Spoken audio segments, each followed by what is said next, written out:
If your Mac came with fewer than 4 gigabytes or worse still 2 gigabytes of RAM, it'll probably run faster if you upgrade the RAM. Increasing your Mac's RAM not only makes it run faster, it also lets you run more applications at the same time without doing anything bad to performance. The more RAM you have, the more stuff you can leave open without hurting performance. I typically run 15, 20 or more programs at the same time on my MacBook Pro, but it has 16 gigabytes of RAM. And most of the time, I have no problem running 20 programs at the same time.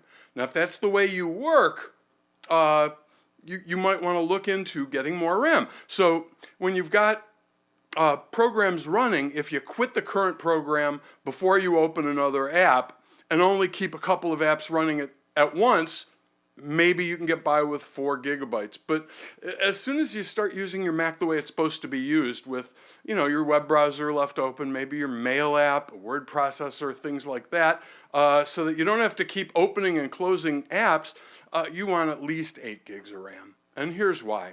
When you don't have enough RAM, your Mac uses a scheme called virtual memory. And that means that it attempts to swap data from RAM to your hard disk or your SSD. In other words, when RAM gets full, your Mac uses your boot drive as quasi-replacement memory, RAM. Unfortunately, boot drives, even solid-state drives, aren't as fast as RAM. So, when you've used up most of your RAM, your Mac starts swapping data to your hard or solid-state drive, which will slow your Mac down. But wait, there's more. So how do you know when your Mac is using virtual memory, VM, and how do you know how much RAM is being used and how much is available? There are a bunch of ways, but I'm going to share 2 of my favorites. The free one is included with Mac OS, and the other one is an $18 utility, third-party utility that I like even better, a lot better. All right, so the included solution is Activity Monitor, which, if you've never used it before, you'll find in your Utilities folder, which is in your Applications folder.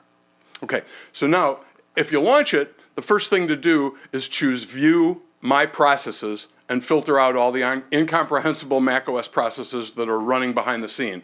Now you'll only see the items that are running at your behest. Now, click the Memory tab, and here's what you'll see, among other things. Okay, first, how much memory is each app using? Next, how much memory is installed in this Mac? How much memory is currently being used? How much space is currently being used for virtual memory swap files? Now here I've got dozens of applications and processes running and a little less than maybe 7 gigabytes of free memory. How did I know that? Well, I have 16 gigabytes total and 9.11 gigabytes of that is in use, so 16 minus 9.11 equals 6.89, which is a little less than 7. I'm happy until I get down to maybe 2 gigabytes or less of free RAM. Then the swap files are going to start growing and things are going to start slowing down. So if I run short of RAM, I look at Activity Monitor.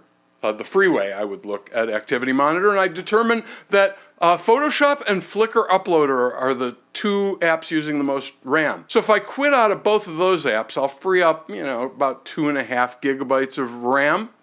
Here's a tip, by the way. Click the word memory at the top of the column, and that will sort sort the apps by the memory that they're using, as shown here. So also, if the highest number isn't at the top, click the memory column header again, and it'll reverse, and the highest number will be on the top. Okay, now, here's the problem. Using Activity Monitor forces me to do math, which I hate. So I instead use something called iStat Menus, the $18 option I mentioned a moment ago. It displays my memory usage and a lot more right in the menu bar. Very convenient. With iStat Menus, I don't have to find the Activity Monitor window to determine my RAM situation. It's right there in the menu bar. I don't have to do any math either. As you see here, iStat Menus is telling me that I have 7.01 gigabytes of free RAM right now. My CPU is 19% of it is in use, and my network is pretty much idle. Now, iStat Menus does much, much more. It's one of those other apps I have to install immediately on a new Mac. There is a free demo, and I urge you to check it out. And if you're too cheap to pay 18 bucks for that, try Memory Clean. It's a free app that provides all the information you need about RAM in the menu bar, but doesn't include any of that other useful data that iStat Menus does. And by the way, don't use the clean memory function. It doesn't really do anything. I like the icons at the bottom, which can help me determine which apps are using the most RAM.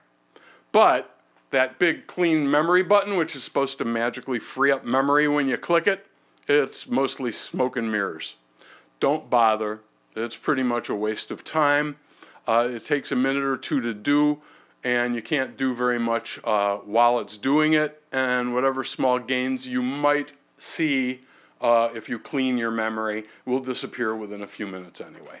So click the button if you want, but it's not going to do you a whole lot of good.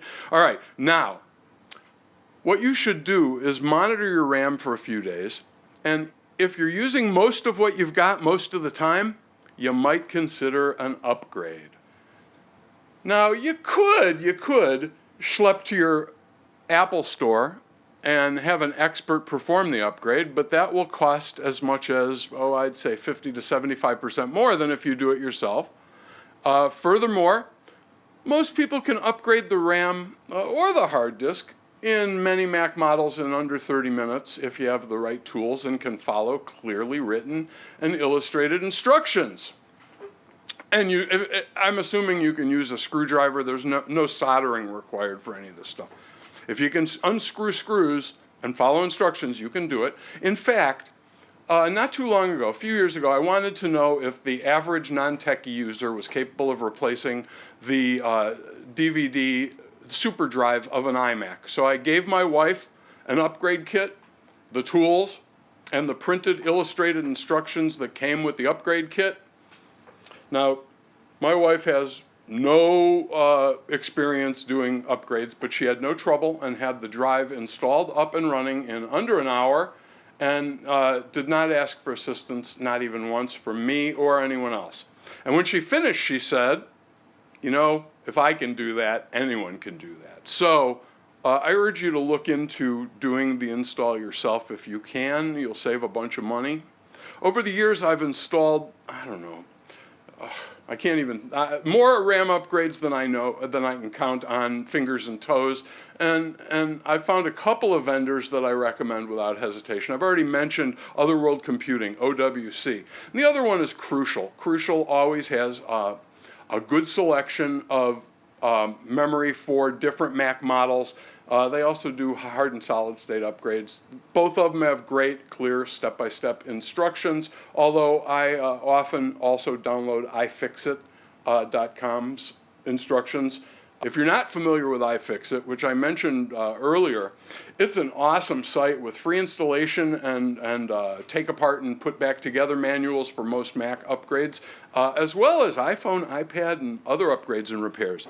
Really a cool place if you're a do-it-yourselfer.